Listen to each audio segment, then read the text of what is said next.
Now remember the structure that I'm discussing with you of understanding profit and profitability. It would remain same irrespective of the company, nature of the company, product of the company. It doesn't really matter. Some modification will automatically happen. Say for example, if we take an IT company. Now, IT company which is in development of software.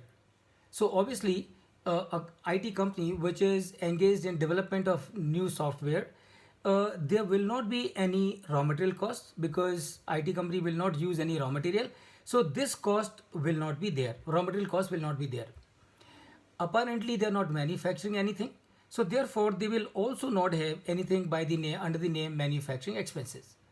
But remember, even if IT company is in the process of developing new software, so the manpower of an IT company will be of two type.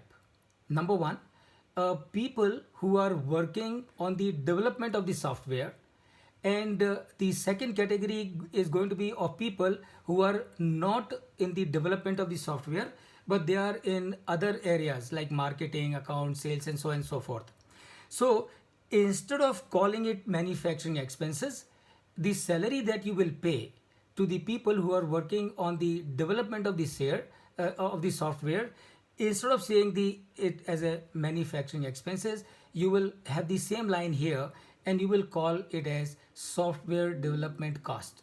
Software development cost. So your sales minus your software development cost will be equal to your gross profit. And Excuse me, sir. and the employees. I would like to know. One second, one second. Let me finish, Nitika ji. And the employees who are working other than the software development, though their salary will be part of SG&A.